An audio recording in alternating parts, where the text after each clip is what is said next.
ஒரு மனிதன் வாழ்க்கையில் தோல்வியடைவதற்கு காரணம் அவன் முயற்சி செய்யாததல்ல, அவன் தவறான இடத்தில் முயற்சி செய்வதுதான் உண்மையான காரணம் என்று சொன்னால் அது மிகையாக இருக்காது.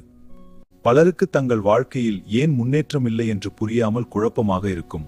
அவர்கள் அதிகமாக உழைக்கிறார்கள், நேரத்தை செலவழிக்கிறார்கள், ஆனாலும் அவர்களின் வாழ்க்கை அதே இடத்தில்தான் நின்று கொண்டிருக்கிறது. அந்த காரணம் பல நேரங்களில் அவர்கள் சுற்றியிருக்கும் மனிதர்கள் என்பதை அவர்கள் உணரவே மாட்டார்கள். இந்த கதையின் நாயகன் அரவிந்த் தமிழ்நாட்டில் ஒரு நகரத்தின் அருகே இருக்கும் ஒரு சாதாரண பகுதியில் வாழ்ந்தவன். அவன் ஒரு டிஜிட்டல் பிரிண்டிங் கடையில் வேலை பார்த்தான். தினமும் காலையில் கடையை திறந்து வாடிக்கையாளர்களின் ஆர்டர்களை எடுத்துக்கொண்டு டிசைன் வேலைகளை செய்து இரவு கடை மூடும்போது சோர்வுடன் வீட்டிற்கு திரும்புவான். அவன் வாழ்க்கை வெளியில் பார்க்க சாதாரணமாக இருந்தாலும் அவன் உள்ளுக்குள் ஒரு பெரிய வெறுமை இருந்தது. ஏனெனில் அவன் மனதில் இன்னும் ஒரு பெரிய கனவு இருந்தது. ஒரு நாள் தன்னுடைய சொந்த டிசைன் ஸ்டுடியோவை ஆரம்பித்து தனது பெயரை உருவாக்க வேண்டும் என்ற ஆசை. அரவிந்த் பள்ளியில் இருந்த காலத்தில் மிகவும் ஆர்வமுள்ள மாணவன். ஆனால் வாழ்க்கை எப்போதும் திட்டமிட்டபடி நடக்காது. பள்ளி முடிந்த பிறகு அவன் தனது பழைய நண்பர்களுடன் அதிகமாக நேரம் செலவழிக்க ஆரம்பித்தான். அவர்கள் நல்லவர்கள்தான், ஆனால் அவர்கள் வாழ்க்கையை முன்னேற்ற வேண்டும் என்ற எண்ணமே இல்லாதவர்கள். அவர்கள் தினமும் மாலையில் ஒரே தேநீர் கடையில் கூடுவார்கள், ஒரே விஷயங்களை பேசுவார்கள், மற்றவர்களை பற்றி விமர்சிப்பார்கள், தங்கள் வாழ்க்கையை பற்றி குறை கூறுவார்கள், ஆனால் எந்த மாற்றத்தையும் செய்ய முயற்சி செய்ய மாட்டார்கள். அவன் ஒரு நாள் செய்வேன் என்று தன்னை தானே சமாதானப்படுத்திக் கொண்டான். அந்த ஒரு நாள் என்ற நாள் ஒருபோதும் வரவில்லை. ஒரு நாள் அந்த கடைக்கு வயதில் முதிர்ந்த ஒரு வாடிக்கையாளர் வந்தார். அவர் ஒரு சிறிய நிறுவனத்தை நடத்தி வந்தார். அரவிந்த் அவருக்காக ஒரு டிசைன் வேலை செய்து கொண்டிருந்த போது அவர் அவனை கவனமாக பார்த்தார். இதில் உனக்கு ஒரு உணர்வு இருக்கிறது, நீ இந்த துறையில் வளர முடியும். ஏனில் இதுவரை யாரும் அவனுடைய திறமையை இவ்வளவு நேர்மையாக கவனித்து சொல்லவில்லை. பிறகு அவர் ஒரு கேள்வி கேட்டார். திறமை இருந்தும் முன்னேறாதவர்கள் எல்லாருக்கும் ஒரு பொதுவான விஷயம் இருக்கும். அவர்கள் சுற்றி இருக்கும் மனிதர்கள் வளர்ச்சியை விரும்பாதவர்கள். நீ எங்கே இருக்கிறாய் என்பதை விட நீ யாருடன் இருக்கிறாய் என்பதே முக்கியம். அந்த ஒரு உரையாடல் அரவிந்தின் மனதில் ஒரு விதை போல் விழுந்தது. அந்த மாலை அவன் வழக்கம் போல் நண்பர்களுடன் தேநீர் கடைக்கு சென்றான். ஆனால் இந்த முறை அவன் பேசவில்லை, அவன் கவனித்தான். அவர்கள் பேசும் ஒவ்வொரு விஷயமும் ஒரே மாதிரிதான் இருந்தது. குறைகள், கிண்டல்கள், பயம், சோம்பேறித்தனம். அவன் தன்னைத்தான் கேட்டுக்கொண்டான். நான் இங்கே இன்னும் 5 ஆண்டுகள் இருந்தால் நான் எப்படி இருப்பேன்? அந்த இரவு அவன் வீட்டிற்கு வந்து நீண்ட நேரம் யோசித்தான். வாழ்க்கையில் மாற்றம் வேண்டுமென்றால் சூழல் மாற வேண்டும் என்று அவன் புரிந்து கொண்டான். மறுநாள் முதல் அவன் சிறிய மாற்றங்களை ஆரம்பித்தான். வார இறுதிகளில் டிசைன் கற்றுக்கொள்ள ஒரு ஆன்லைன் கோர்ஸ் சேர்ந்தான். புதிய மனிதர்களை சந்திக்க ஆரம்பித்தான். தொழில்நுட்பம், வியாபாரம், வளர்ச்சி பற்றி பேசும் குழுக்களில் இணைந்தான். ஆரம்பத்தில் அவனுக்கு மிகவும் சிரமமாக இருந்தது. புதிய இடங்களில் அவன் தன்னம்பிக்கை இழந்தவன் போல உணர்ந்தான். ஆனால் அவன் நிற்கவில்லை. தினமும் சிறிது சிறிதாக முன்னேறினான். சில மாதங்களில் அவன் சிறிய ஃப்ரீலான்ஸ் வேலைகளை பெற ஆரம்பித்தான். அவன் கற்றுக்கொண்டதை நடைமுறையில் பயன்படுத்த ஆரம்பித்தான். அவன் சம்பாதிக்கும் பணமும் அதிகரிக்க ஆரம்பித்தது. முக்கியமாக அவன் சிந்தனை மாறியது. அவன் பேசும் விஷயங்கள் மாறின. அவன் கனவுகள் மீண்டும் உயிர் பெற்றது. அவன் வாழ்க்கை மெதுவாக ஒரு புதிய திசையில் நகர ஆரம்பித்தது. இந்த மாற்றம் வெளியிலிருந்து பார்க்க சிறியதாக தோன்றலாம், ஆனால் உள்ளுக்குள் அது ஒரு புரட்சியாக இருந்தது. ஏனெனில் அரவிந்த் இப்போது தனது வாழ்க்கையை மற்றவர்கள் எப்படி வாழ்கிறார்கள் என்று பார்த்து முடிவு செய்யவில்லை.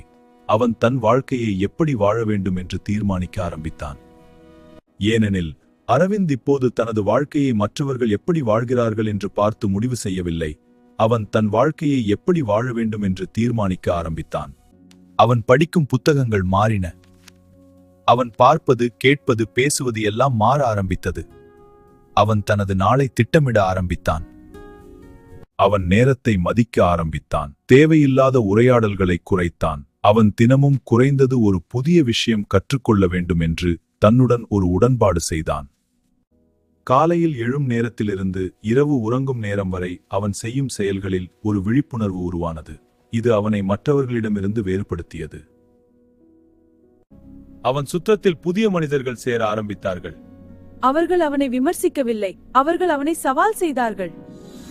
இன்னும் நல்லா செய்யலாம், இதில் இன்னும் இம்ப்ரூவ் பண்ணலாம், நெக்ஸ்ட் ஸ்டெப் என்ன என்று கேட்கும் மனிதர்கள் அவன் வாழ்க்கையில் வந்தார்கள். அந்த கேள்விகள் அவனை வளர செய்தன.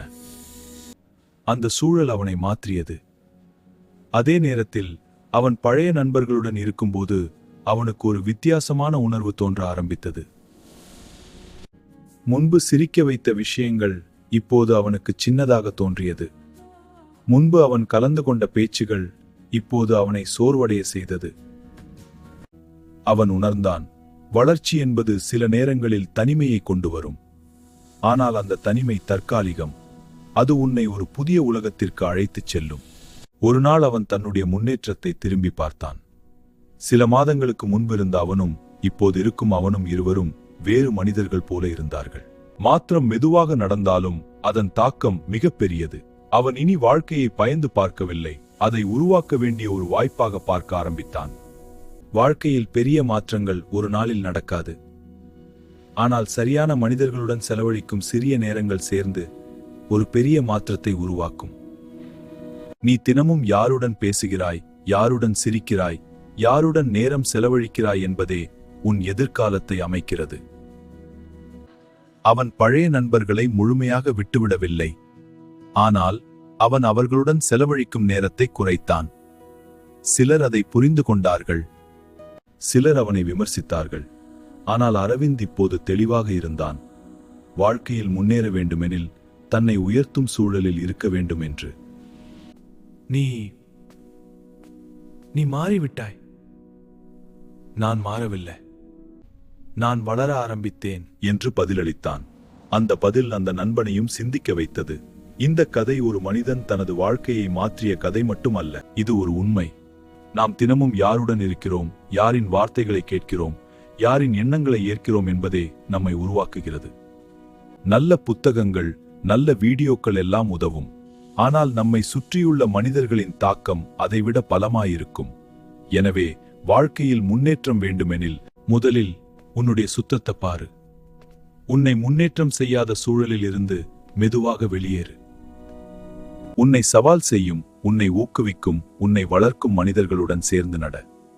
ஏனெனில் நீ இன்று உட்கார்ந்திருக்கும் அந்த இடமே நாளை நீ எங்கு இருப்பாய் என்பதை தீர்மானிக்கிறது. ஒரு நாள் வாழ்க்கை திடீரென்று மாறாது. ஆனால் ஒவ்வொரு நாளும் நாம் எடுக்கும் சிறிய முடிவுகள்தான் வாழ்க்கையை மெதுவாக மாற்ற ஆரம்பிக்கும்.